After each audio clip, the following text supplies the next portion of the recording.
जो सीरीज है ये 10 का दम है, जिसमें 10 का मतलब है 10 मिनट्स, 10 मिनट्स। और इस 10 मिनट में हम क्या करेंगे, एंटोसिनो, वन वर्ड, ये idioms, error, fill in the blanks, sentence improvement, मतलब जिस तरह से एक सेट होता है वो सेट है, जिसमें 2 इडियम्स, तो हर चीज होगा। हम ग्रामर पूरा अच्छे से सीखेंगे।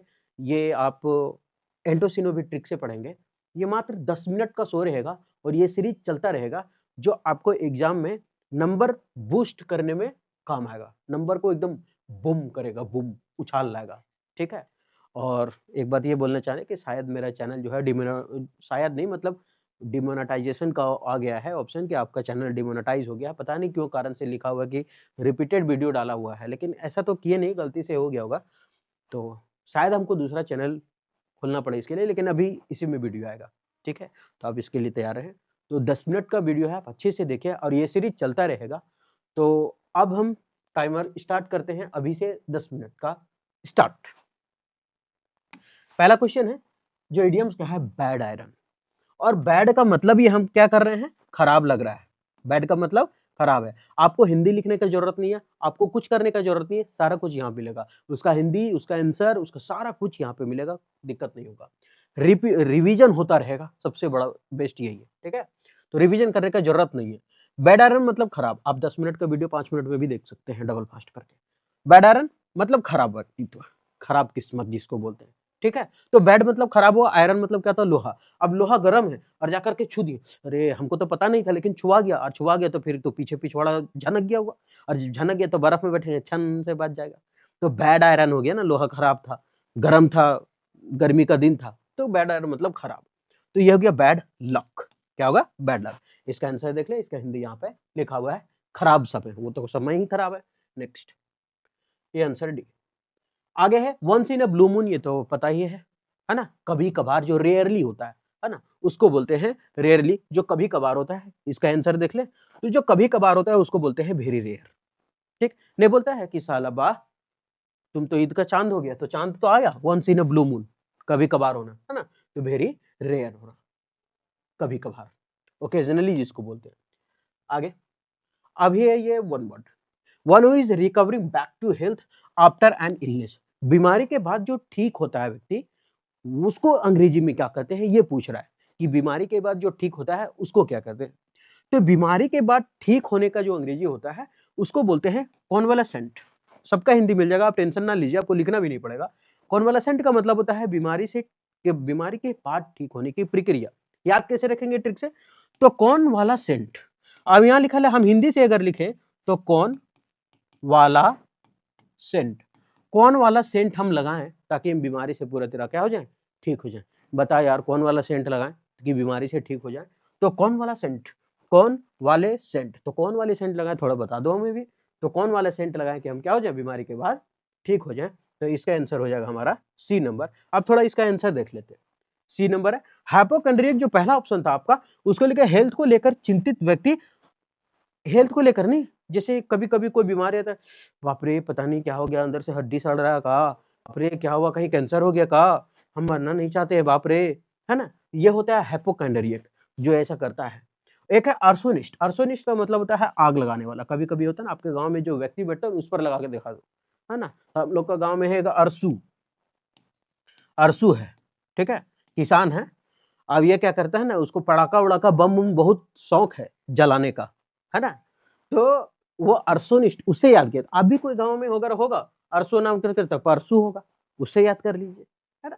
और कॉन्वालेसेंट हो गया। लुनेटिक का मतलब होता है पागल। तो आजकल देख रहे हैं वाला भी पागल हो गया हूँ, लुनेटिक मतलब क्या होता है, पागल। आगे बढ़े, a small room where dishes are washed, एक छोटा रूम जहां पर बर्तन धोए जाते हैं, ठीक। देखें, अब ऑप्शन कौन है, ये पेंट्री का मतलब होता है वैसा रूम जहां बर्तन रखे जाते हैं, धोए नहीं जाते हैं, है ना। जहां खाना उना बनता है ना, वहां जैसे एक पूरा ट्रेन होता है, ट्रेन में एक डब्बा होता है पेंट्री वाला, है ना, उसको बोलते हैं रखे जाते हैं। तो कंफ्यूजन नहीं है ना, पहला में वह है कि खाना उना बनता है जहां रखे जाते हैं बर्तन, उसको बोलते हैं पेंट्री, ये होगा नहीं। एंटे रूम का मतलब होता है गलियार, सब मिल जाएगा। और स्क्वेलरी का मतलब होता है एक ऐसा रूम जहां बर्तन धोए जाते हैं, वॉश किया जाता है, स्कूलरी। तो हम लोग क्या करते हैं, स्कूल में खिचड़ी खाते हैं और स्कूल में खिचड़ी खा के बर्तन जो धोने वाला एक रूम है वहां धो देते हैं। तो स्कूलरी का मतलब बर्तन धोना। जहां और लार्डर का मतलब होता है गोदाम। याद कैसे रखें इसको, लार्डर लादल रहता है एक दूसरे के ऊपर, एक के ऊपर एक ऊपर लादल रहता है, लार्डर, है ना। हिंदी देख ले इसका। तो पेंट्री हो गया एक छोटा रूम जिसमें खाना बर्तन रखे जाते हैं। एंटी रूम गलियारा, स्कूलरी एक छोटा रूम जिसमें बर्तन धोए जाते हैं, और लार्डर मतलब गोदाम। अब ये हो गया इंप्रूवमेंट सेंटेंस। 5 years लेटर, 5 साल बाद, आई वॉज ईटिंग मैं खा रहा था, दिस सेम डिश ये सेम खाना, एट द सेम रेस्टोरेंट में। बोल रहा है कि 5 साल बाद हम खा रहे थे। और जब 5 साल का बात कर रहा है, 5 साल बाद हम खा रहे हैं, बोल रहा है कि हम सेम डिश सेम रेस्टोरेंट में खा रहे थे 5 साल बाद, नहीं 5 साल बाद हम सेम रेस्टोरेंट में सेम डिशेस खा रहे हैं। मैं खा रहा हूं होता है। अगर पास्ट का बात करता तो यहाँ फिर लेटर क्यों लिखता, 5 years अगो लिखना चाहिए था ना इसको, 5 साल पहले का बात है। तो यहाँ ये लिखा लेटर मतलब बाद में, तो यहाँ पे वाज ईटिंग ना होकर क्योंकि प्रेजेंट, क्योंकि प्रेजेंट का बात कर रहा है कि ये सेम डिश सेम रेस्टोरेंट में हम खा रहे हैं 5 साल बाद। तो इसका कौन सा होगा प्रेजेंट, ये तो फ्यूचर का चला गया, ये गलत हो गया। ये पेसिव में चला गया, पेसिव का बात नहीं है क्योंकि पेसिव में तो बी ना था, खत्म हो गया। एम ईटिंग हमारा प्रेजेंट का है, ये जो हैड है वो हमारा पास्ट को बता रहा है, और पास्ट में तो सेंटेंस है ही नहीं। तो क्या होगा, एम ईटिंग मतलब खा रहा हूं। आगे बढ़े। 5 साल बाद में सेम रेस्टोरेंट में सेम डिश खा रहा हूं। Sentence improvement, Gaurav was no good than a police person. अब ये सेंटेंस पास्ट का है, कोई रिलेटेड होगा देख लेंगे। नो गुड देन, ये देन से हमको पता चलता है कि कोई भी चीज का हम क्या कर रहे हैं, तुलना कर रहे हैं, कंपैरिजन कर रहे हैं। और जब कंपैरिजन करने का काम आता है तो उसमें हम लगाते हैं comparative degree, not superlative degree. Superlative degree नहीं लगाते, क्या लगाते हैं, कॉम्परेटिव डिग्री लगाते हैं जब तुलना करने का बात आता है। और जब तुलना करने का बात आता है तो हम कॉम्परेटिव लगाते हैं, सुपरलेटिव नहीं लगाते। सुपर बेस्ट क्या है, सुपरलेटिव डिग्री है। नो बेस्ट क्या है, सुपरलेटिव डिग्री। ये तो हमारा नो गुड जो हो गया वो हमारा पॉजिटिव डिग्री हो गया। तो हमारे पास एक ऑप्शन बचा, वो है नो बेटर। तो Gaurav was no better than a police person. ठीक, आगे बढ़े।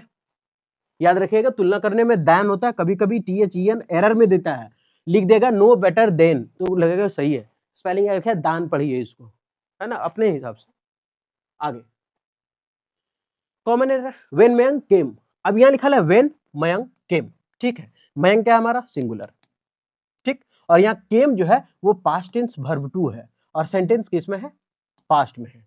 व्हेन मयंक केम, जब मयंक आया। आई शैल गो, अब ये जो शैल है वो किसका है, मतलब ये तो पास्ट का हो गया, लेकिन ये तो पास्ट का नहीं है भाई, ये क्या है, तो ये फ्यूचर का ही लग रहा है, मतलब पास्ट का बात कर रहा है लेकिन ये फ्यूचर। अब हम लोग पढ़े थे पिछला कोई भी वीडियो, अच्छा नहीं पढ़े तो हम जानते हैं कि अगर पहले वर्ब 1 और वर्ब 5 रहता है तो फिर आगे लग जाता है शैल या फिर विल।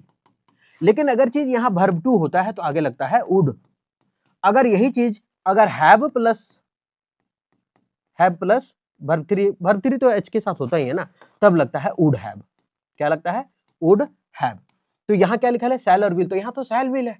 और जब शैल है तो पास्ट फॉर्म तो वुड होना चाहिए, तो चेंज नहीं करेंगे हमको। तो क्या करना पड़ेगा, फिर हमको ये करना पड़ेगा कि शैल विल है तो इसका मतलब यहाँ प्रेजेंट में करना पड़ेगा कम्स।